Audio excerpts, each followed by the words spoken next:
연봉 4,600만 원을 받던 30대 남성. 직급은 대리였습니다.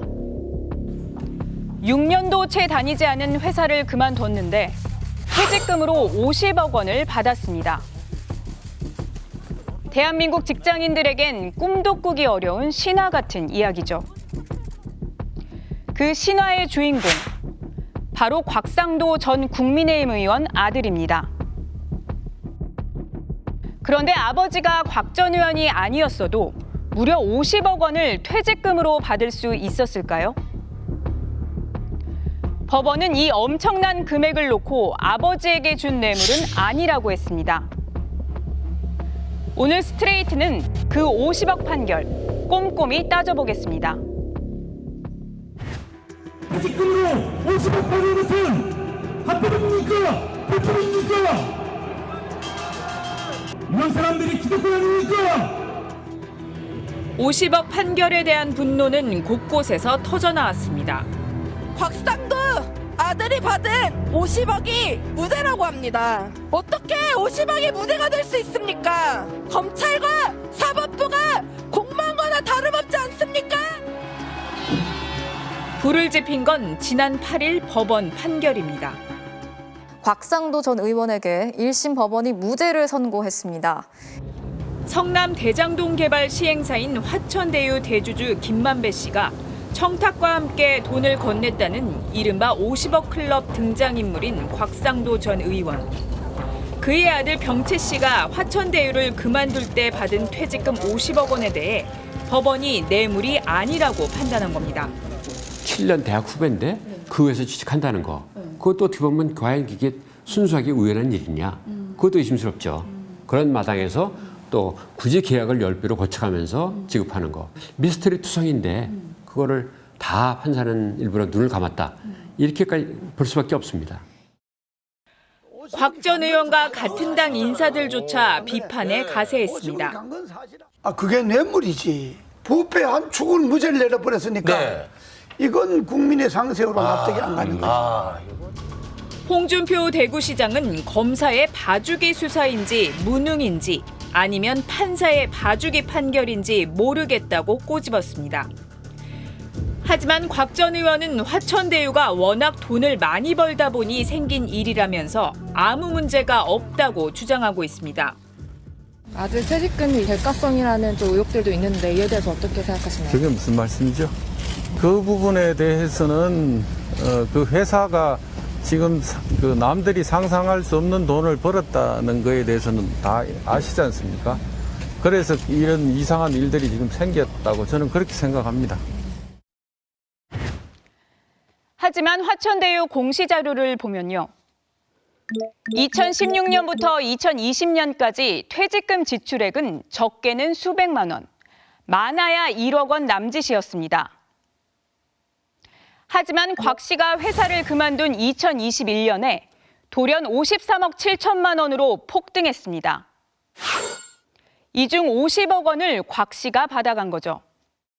대리가 50억 받는 경우가 없었죠. 화천대유도 뭐 퇴직금이다, 뭐 보상금이다라는 말을 하는데 그렇게 퇴직금을 적립하지도 않았어요. 그러니까 이거는 통상의 경우와 너무 다른 거죠. 50억을 받은 이 사람은 어떤 식으로든 사회적으로 응징할 필요가 있는 거예요. 왜냐하면은 분명히 뭐가 있거든요.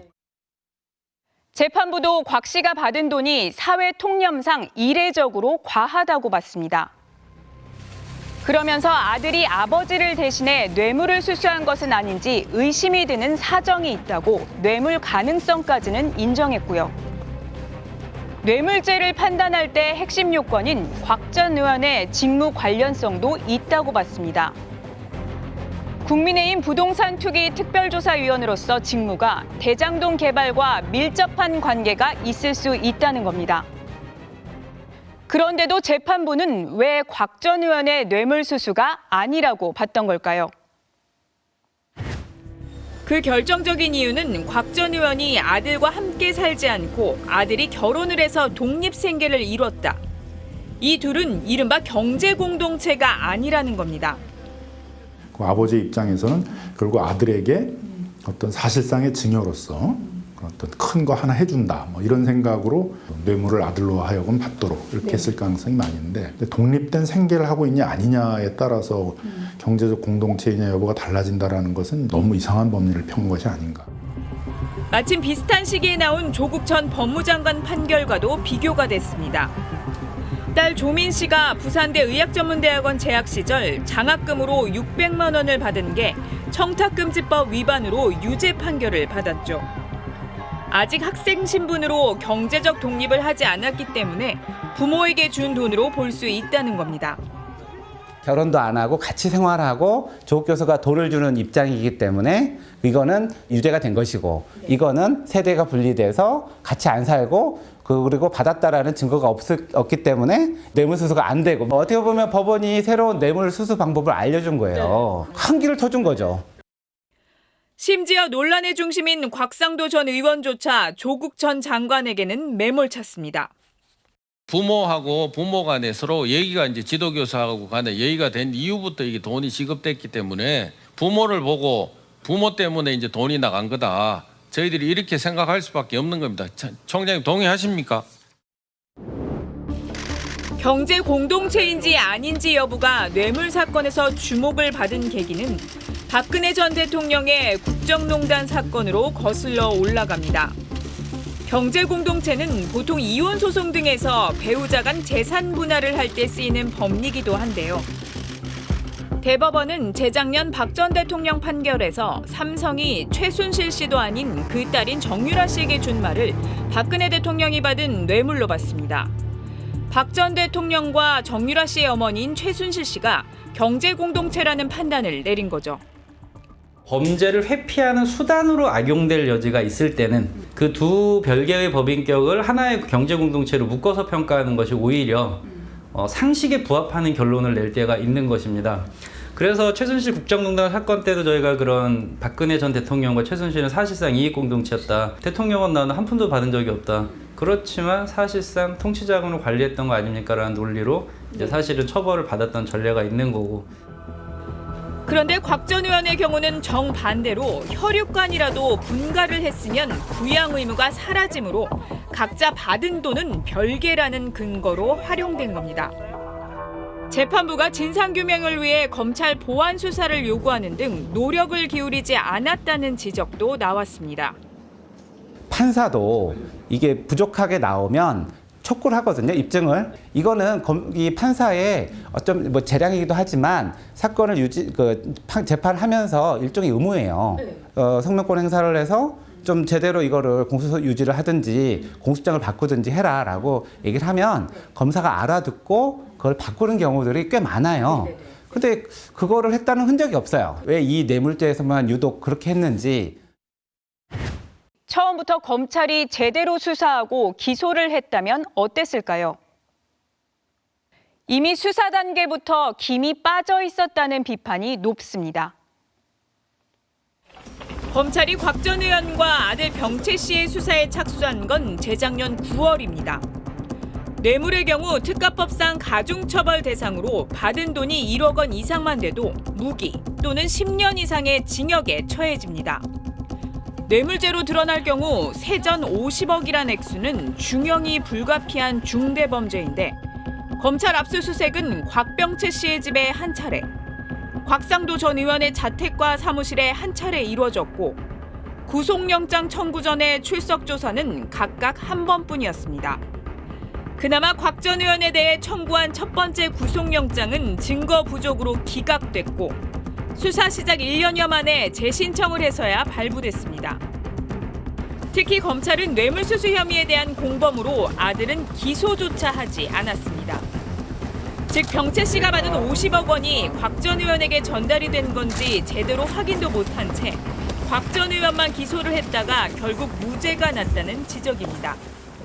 그리고 아버지와 아들이 그런 그 대장동 사업과 관련해서 여러 도움을 준 것에 대한 대가로 50억을 받는다라는 생각에서 역할 분담을 한 것으로 봐야 되겠죠. 공범 관계로 해서 사실 곽상도 의원 직접 돈을 받은 그런 것으로 봐야 되는 것이 상식에 부합하는 거죠.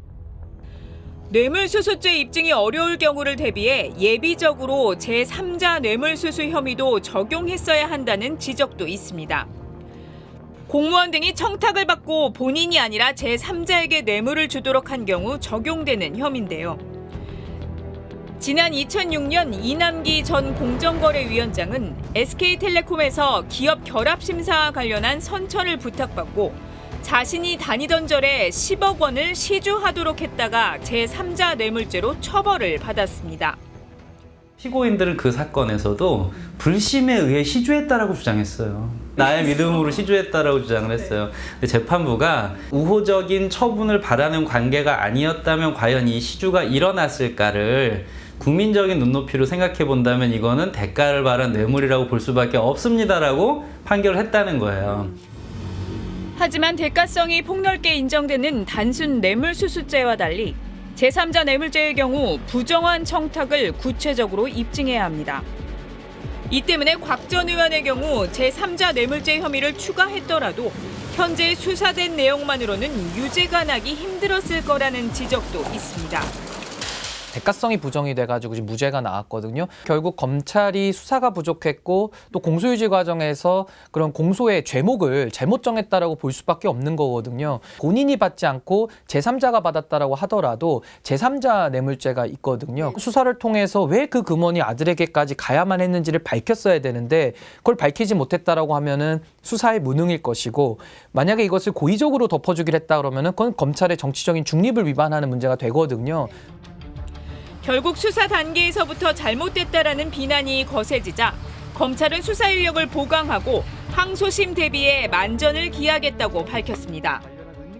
지금 저희 새 수사팀에서 확실하게 책임지고 할 수 있는 모든 일을 다 할 거라는 말씀을 드립니다. 뭐 세상에 공자가 어디 있습니까? 그 정도 상황이 있었는데 그게 아무런 처벌받지 않는다? 누가 그걸 동의하겠습니다. 하지만 이번 무죄 판결은 이른바 50억 클럽 수사에도 영향을 줄 거란 우려가 커지고 있습니다. 이게 이제 일회성으로 그치지 않을까 봐 국민들이 걱정하는 거죠. 네네. 이런 식의 수사, 이런 식의 판결, 그게 이제 계속된다라고 한다면 그야말로 뭐 유전무죄, 유권무죄 상황이 이제 벌어질 것이고. 대장동 일당이 8천억 원의 대박을 터뜨리는 과정에서 정관계 법조계 인사들에게 사업이 잘 되게 해달라는 청탁과 함께 50억 원씩을 전달했다는 녹취록이 공개가 돼 검찰이 수사에 착수를 했죠. 구체적으로 거론된 인물이 곽 전 의원을 포함해 모두 6명. 이 가운데 돈의 흐름이 확인된 건 곽상도 전 의원이 유일합니다. 박영수 전 특별검사의 딸도 화천대유 직원으로 채용돼 11억 원을 대출받았고 재작년 대장동 아파트를 분양받아 8억 원의 시세 차익을 본 사실이 확인됐지만 이후 추가로 밝혀진 건 없습니다. 50억 클럽으로 얘기 나왔었던 판사와 검사 명단이 사실 나왔잖아요. 네네. 그러면 화천대유에서 돈이 움직인 흐름 속에서 이 돈이 실질적으로 어디로 갔는가, 법조 비리라고 하는 영역이 어디까지 지금 형성된 것인가를 밝히는 데 검찰이 주력했어야 되는데 왜 그렇게 집요한 수사를 하지 못했느냐. 그리고 거기에서 나오는 이름들이 검찰의 대형 정관분들이시잖아요. 지금 박영수 전 특검이라든지 법원과 검찰이 관련돼 있다라고 하는 부분이 사실은 저는 전혀 수사가 안 됐다고 생각이 되거든요. 사실상 면죄부를 준 것이나 다름없는 판결. 또 이를 초래한 부실한 검찰 수사에 대다수의 국민들은 특검이 필요하다고 보고 있습니다. 오늘 50억 클럽 특검법을 발의합니다. 50억 클럽 연루자에 대해 다양한 정황 근거, 녹취록이 공개되고 재판 거래 등의 의혹이 불거졌지만 곽상도 전 의원만 재판 중일 뿐 50억 클럽에 대한 검찰의 수사는 사실상 시작도 못했습니다. 50억 퇴직금이 정당하다는 판결이 나온 뒤 버스요금 잔돈 800원을 횡령한 버스기사의 해고는 정당하다고 봤던 지난 2011년 법원의 판결이 다시 조명받고 있습니다. 해당 버스기사는 해고 이후에 생활고에 시달렸다고 하죠. 우리나라 30대 그룹 전문 경영인 중 곽병채 씨 퇴직금이 4위란 사진이 온라인상에 퍼지기도 했습니다. 50억이라는 금액은 저 같은 사람한테는 이제 상상도 안 가는 금액이고 그런 거에 대한 인지조차 할 수 없는 그런 영역이어가지고 일말의 눈치도 보지 않는구나, 사법부라는 곳이. 청년들의 마음이나 시민들을 고려할 의사가 없다. 아들 줬으니까, 그리고 따로 결혼해서 사니까 상관없다. 이런 식으로 하면 앞으로 모든 뇌물은 다 아들, 딸한테 줄 겁니다. 네. 저 같아도 그러겠어요. 무엇이 우리 사회에 이런 엄청난 간극을 만들었을까요? 어디서부터 잘못됐고 또 이를 바로잡을 수는 없는 걸까요? 온갖 인맥과 백과 그런 어떤 사회적 신분이나 지위에 따라서 법은 달리 적용되는 것이다 라는 인식이 이제 더 커질 거기 때문에 법 앞에 만인은 평등하다는 헌법의 이념에 대한 불신들이 커지게 될 것입니다. 결코 작은 문제가 아니다. 좀 책임감을 가지고 검찰과 법원이 좀 임해줘야 되지 않는가 생각이 들고요.